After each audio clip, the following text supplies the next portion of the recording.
Estuve informándome, leyendo bastante sobre este virus, ¿vale? Como médico que creo que tengo la obligación de hacerlo, ¿vale? Y vi que era un virus predominantemente intestinal, ¿vale? Que eso es una cosa que algunas personas aún no saben, aunque se conoce por estas neumonías tan exageradas que hace, ¿vale? Este virus es predominantemente intestinal. De hecho, hay infectólogos, hay uno muy conocido, el doctor Greger, que tiene la hipótesis de que, bueno, y otros infectólogos veterinarios que tienen la hipótesis de que este virus viene predominantemente de los cerdos, ¿vale? De hecho, ha habido 3 pandemias de coronavirus estos últimos 20 años. Mucha gente esto no lo sabe.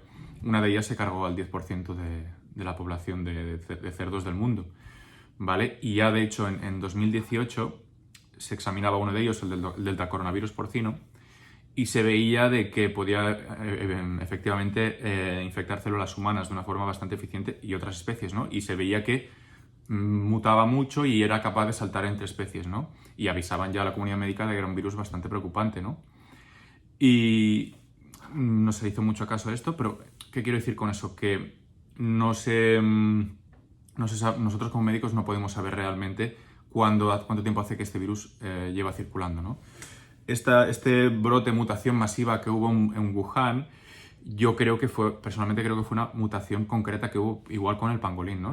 Hay mucha hipótesis de que hay mucha similitud genética con el pangolín, pero como digo, el coronavirus lleva décadas infectando en general a los animales, pero se ha visto que estos últimos 20 años, desde la ganadería intensiva, la ganadería intensiva, ya los expertos lo dicen, son un foco digamos, es un caldo de cultivo para múltiples virus y bacterias multiresistentes. Pues se ha visto que el aumento de frecuencia y mutabilidad de estos virus ha aumentado estos últimos 20 años, ¿no? De hecho, en el mismo artículo cuelgo este vídeo, ¿no?, del Dr. Greger, que explica un poco esta teoría, ¿no? Es un vídeo bastante didáctico, dura unos 10 minutos. Es un médico muy bueno, la verdad, yo lo sigo desde hace tiempo y es un crack, es un genio. Y bueno, habla de esto, ¿no?, del probable origen de este virus, que mucha gente sigue pensando de que es un laboratorio de China, de que es el 5G, etc. Yo personalmente, y basándome en la ciencia y estos estudios y avisos de veterinarios y expertos epidemiólogos y virólogos, pues probablemente este virus venga de los animales y en concreto de los cerdos, ¿no?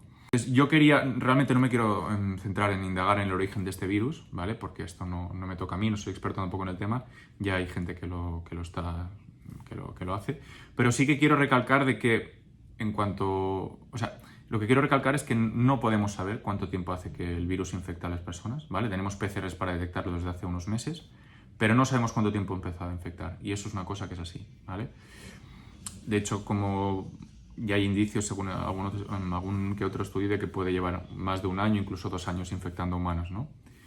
Pero no hemos tenido PCRs hasta hace unos meses. Y luego, ¿por qué es importante conocer bien el origen de un virus o el posible origen? Porque así podemos saber cómo se va a comportar o cuál es digamos, su diana, ¿no? Y para hacer previsiones, ¿no? Pues los coronavirus son predominantemente intestinales con afectación neurológica. Esto es como afectaba a los cerdos, ¿no? ¿Vale? Eso es su principal afectación.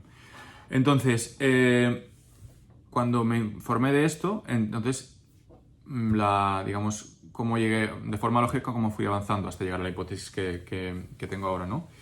Empecé a buscar estudios a nivel intestinal, que es lo que teníamos en ese momento, ¿no? A nivel intestinal, cómo afectaba. Había pocos estudios, 3, 4 estudios, por lo que pude ver, de gastroenterólogos que investigaban el intestino. Algunos tomaban muestras, otros hacían PCRs en heces, que de hecho en cerdos, cuando hay un brote en una granja de cerdos, lo que se hace son PCRs en heces. Pero bueno, la cuestión es que había algunos estudios y lo que se había visto es que podía durar meses en algunos pacientes, por lo que se había visto en PCRs en heces, gente que ya había negativizado en PCR de orofaringe, ¿no? Y luego también algunos tomaban muestras y se veía sobre todo que afectaba a una parte muy concreta, que es el ilion, ¿vale?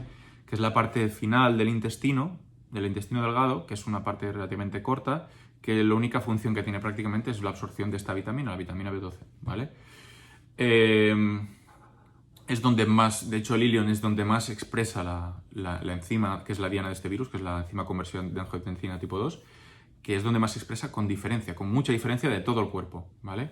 Aquí os enseño el gráfico que lo muestra, ¿vale?